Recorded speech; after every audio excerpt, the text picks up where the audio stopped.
A heavy door creaks shut, the words "Principal's office" stark against the wood. Imagine the dread of being called to that office, the weight of unjust accusation pressing down on a young student. He was labeled a troublemaker, judged before he was even heard, punished for simply speaking his mind, suspended, silenced, and dismissed, all because a principal was too quick to judge, too blinded by his own prejudices to see the truth. This principal thought he was in control, wielding his authority without question. He was wrong, terribly wrong, because the student he so readily condemned, the boy he branded a troublemaker, was not just any student. He was the superintendent's son. Prepare for a story of shocking misjudgment, explosive parental intervention, and the satisfying moment when power is challenged and justice finally prevails within the hallowed halls of a high school. Get ready to witness how one unfair suspension ignited a firestorm of accountability and change. The afternoon history class was, in most respects, unremarkable. Ms. Evans, a seasoned teacher known for her engaging lectures and open-door policy towards student debate, was leading a discussion on a complex historical event. Jalen, as was his nature, was actively participating, his hand raised frequently, his questions thoughtful and probing. He wasn't challenging Ms. Evans's authority, but rather engaging with the material, pushing for a deeper understanding. As the discussion progressed, the volume in the classroom naturally rose slightly, the energized voices of students debating different interpretations filling the air. It was the sound of active learning, of young minds grappling with complex ideas. Unfortunately, Principal Thompson happened to be walking past the classroom at that very moment. The sound of raised voices, even in the context of an academic discussion, immediately triggered his troublemaker alarm. Without pausing to assess the situation, without even bothering to peek inside and understand the nature of the interaction, Principal Thompson made a snap judgment. He strode purposefully into the classroom, the sudden intrusion silencing the lively debate mid-sentence. His face was set in a stern, disapproving frown, his eyes immediately fixed on Jalen, who was mid-sentence in his contribution to the discussion. "That's enough, Jalen!" Principal Thompson's voice boomed through the room, cutting through the classroom air with an accusatory edge. He hadn't even ascertained what was being discussed, but his tone already conveyed his conviction of wrongdoing. "I heard you raising your voice," he stated, his words dripping with condemnation. "Ms. Evans," he addressed the teacher, his tone shifting to a thinly veiled accusation. "Is there a problem here?" Ms. Evans, taken aback by the principal's abrupt and unwarranted intervention, stepped forward, attempting to defuse the situation. "Principal Thompson," she began calmly, trying to explain. "It's just a classroom discussion. Jalen was simply..." But Principal Thompson cut her off, his focus solely on Jalen, his mind already made up. Ignoring Ms. Evans's attempt at clarification, he pointed a rigid... The afternoon history class was, in most respects, unremarkable. Ms. Evans, a seasoned teacher known for her engaging lectures and open-door policy towards student debate, was leading a discussion on a complex historical event. Jalen, as was his nature, was actively participating, his hand raised frequently, his questions thoughtful and probing. He wasn't challenging Ms. Evans's authority, but rather engaging with the material, pushing for a deeper understanding. As the discussion progressed, the volume in the classroom naturally rose slightly, the energized voices of students debating different interpretations filling the air. It was the sound of active learning, of young minds grappling with complex ideas. Unfortunately, Principal Thompson happened to be walking past the classroom at that very moment. The sound of raised voices, even in the context of an academic discussion, immediately triggered his troublemaker alarm. Without pausing to assess the situation, without even bothering to peek inside and understand the nature of the interaction, Principal Thompson made a snap judgment. He strode purposefully into the classroom, the sudden intrusion silencing the lively debate mid-sentence. His face was set in a stern, disapproving frown, his eyes immediately fixed on Jalen, who was mid-sentence in his contribution to the discussion. "That's enough, Jalen!" Principal Thompson's voice boomed through the room, cutting through the classroom air with an accusatory edge. He hadn't even ascertained what was being discussed, but his tone already conveyed his conviction of wrongdoing. "I heard you raising your voice," he stated, his words dripping with condemnation. "Ms. Evans," he addressed the teacher, his tone shifting to a thinly veiled accusation. "Is there a problem here?" Ms. Evans, taken aback by the principal's abrupt and unwarranted intervention, stepped forward, attempting to defuse the situation. Principal Thompson, she began calmly, trying to explain. It's just a classroom discussion. Jalen was simply... But Principal Thompson cut her off, his focus solely on Jalen, his mind already made up. Ignoring Ms. Evans's attempt at clarification, he pointed a rigid finger directly at Jalen. "Jalen," he declared, his voice leaving no room for argument. "You're being disruptive and disrespectful again. This is exactly the kind of behavior we will not tolerate at Northwood. My office now." His words were a pronouncement, a verdict delivered without evidence, without context, and without a shred of fairness. The classroom, moments before buzzing with intellectual energy, fell into a stunned silence, the weight of Principal Thompson's misjudgment hanging heavy in the air. In the sterile, imposing atmosphere of the principal's office, the injustice escalated. Jalen, though frustrated and feeling wrongly accused, attempted to explain the classroom discussion, to clarify that he had been engaged in a legitimate academic debate, not disruptive behavior. He hoped that in the privacy of the office, away from the judgmental gaze of his classmates, Principal Thompson might be willing to listen, to reconsider his snap judgment. "Principal Thompson," Jalen began, his voice calm but firm, trying to reason with the unyielding authority figure seated behind the large desk. "I wasn't being disrespectful in class. I was just discussing the lesson. Ms. Evans can tell you, it was just a debate about historical interpretations." But Principal Thompson cut him off dismissively, waving a hand in the air as if swatting away an irritating fly.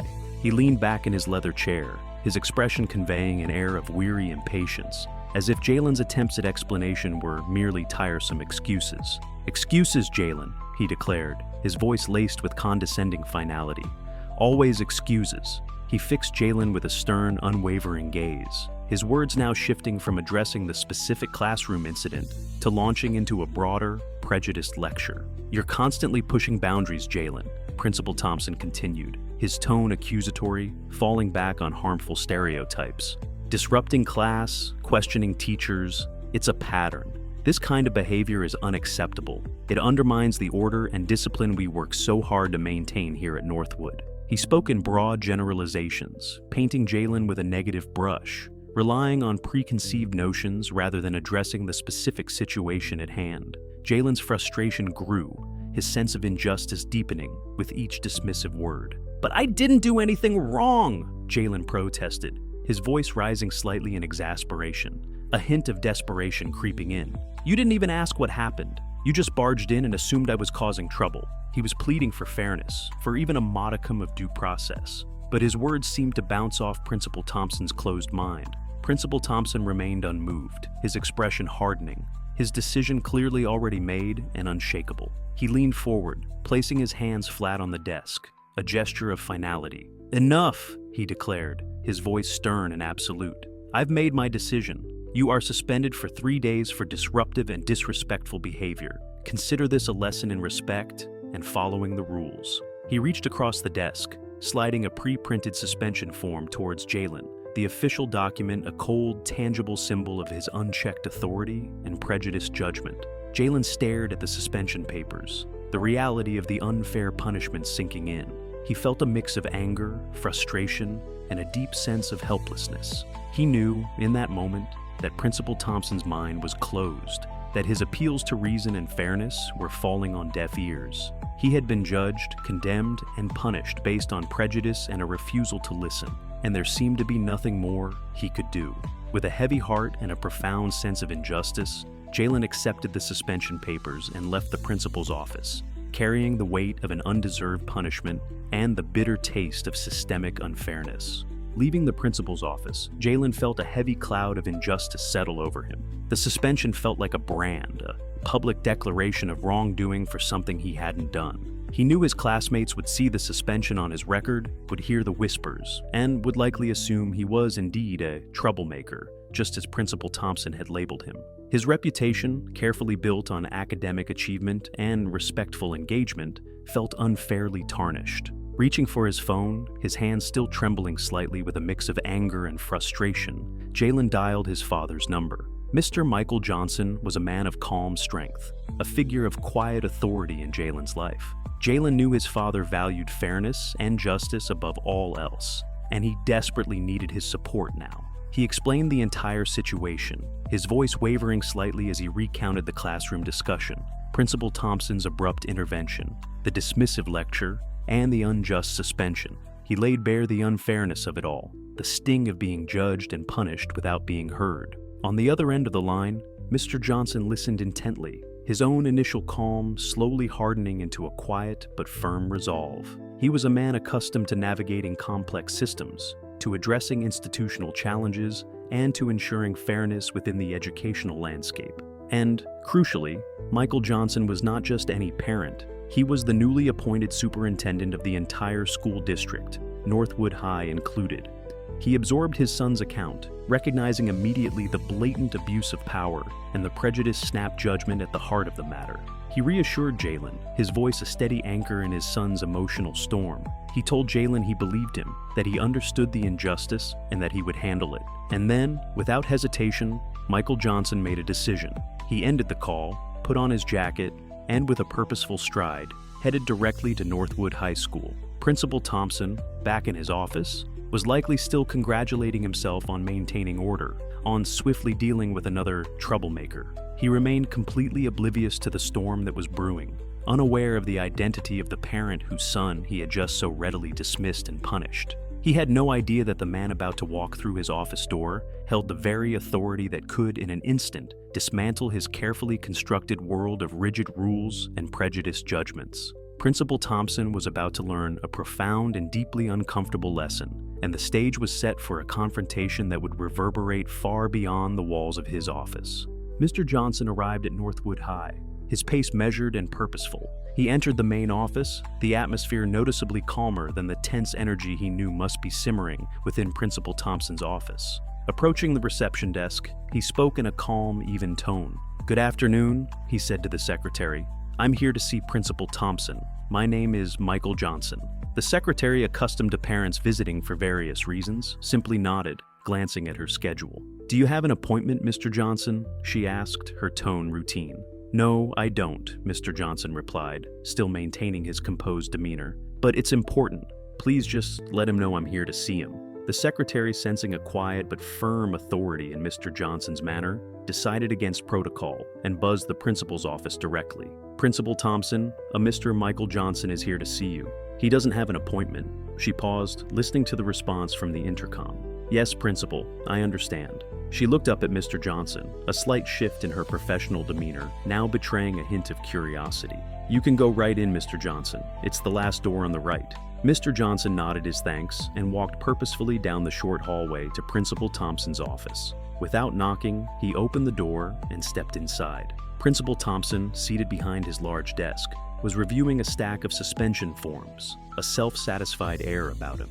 He looked up, expecting to see a student summoned for some minor infraction, or perhaps a teacher with a routine question. His expression shifted from professional composure to mild annoyance as he took in the sight of a well-dressed, composed black man standing in his doorway.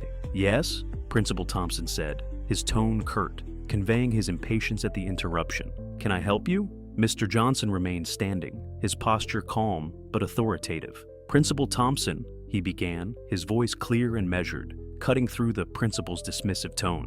"I'm Michael Johnson, Jalen Johnson's father." He paused, allowing his name to register. Then he added the crucial piece of information, delivered with quiet but undeniable weight. "And also, the superintendent of this school district." The effect was immediate and dramatic. Principal Thompson's face, initially set in a frown of annoyance, visibly shifted. His eyebrows furrowed in confusion, then widened in dawning recognition, and finally morphed into an expression of sheer, unadulterated panic. His carefully constructed air of authority crumbled, replaced by a stammering, disoriented confusion. "Mr. Johnson?" Principal Thompson stammered, his voice losing its usual commanding tone, now wavering with a tremor of fear. "Superintendent?" He pushed back his chair slightly, his eyes darting between Mr. Johnson's calm, unwavering gaze and the open doorway, as if searching for an escape route. I wasn't expecting you. Is there a problem, sir?" Mr. Johnson stepped further into the office, closing the door behind him with a quiet click that seemed to amplify the sudden tension in the room. He advanced towards the desk, his gaze never leaving Principal Thompson's increasingly flustered face. "There is a significant problem, Principal Thompson," Mr. Johnson stated, his voice remaining calm but now laced with an unmistakable edge of steel. "My son, Jalen Johnson, has just been unfairly suspended from your school based on your snap judgment and without due process. I'm here to understand why and to ensure this suspension is immediately rescinded." The weight of his words hung heavy in the air, the power dynamic in the room having shifted completely and irrevocably.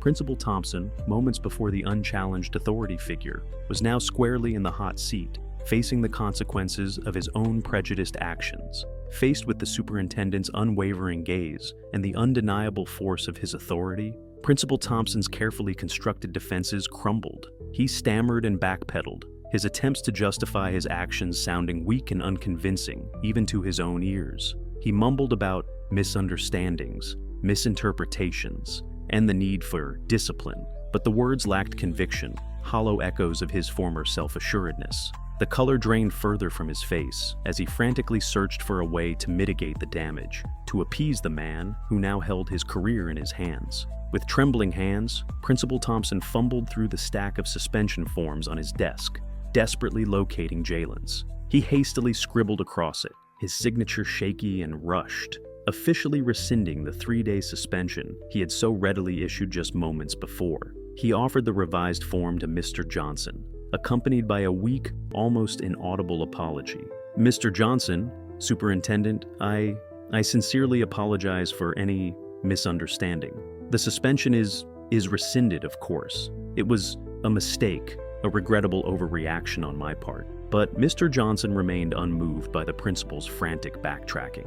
He accepted the rescinded suspension form, his expression still calm but firm, conveying that the matter was far from resolved. He made it clear that simply reversing his son's suspension was not enough. This incident, he emphasized, had exposed a deeper issue, a systemic problem within Northwood High's disciplinary procedures, and the potential for bias to influence even the most fundamental aspects of school administration. Mr. Johnson informed Principal Thompson that he would be initiating a comprehensive school-wide review of all disciplinary policies and practices, effective immediately.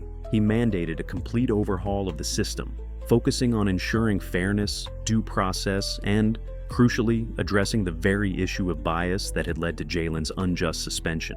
He made it clear that this review would not be a superficial exercise. It would be a thorough and transformative process, designed to create a truly equitable and just learning environment for every student at Northwood High. He also announced that mandatory training on implicit bias and culturally sensitive disciplinary practices would be implemented for all school staff, from teachers to administrators, ensuring that everyone within the school system was equipped to recognize and combat their own unconscious prejudices. The incident involving Jalen, while deeply unfortunate, would serve as a catalyst for positive and lasting change, a turning point towards a more just and equitable future for Northwood High and its students.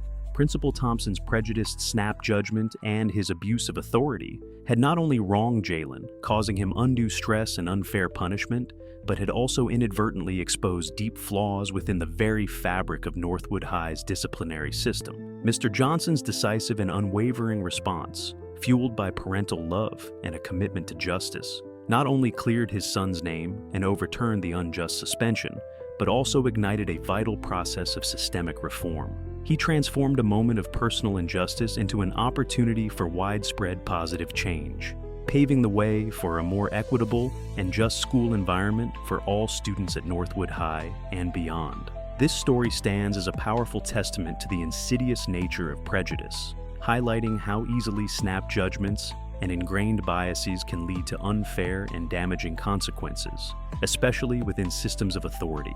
It underscores the critical importance of due process, of listening to all sides of a story before rendering judgment, and of challenging abuses of power, no matter how entrenched they may seem.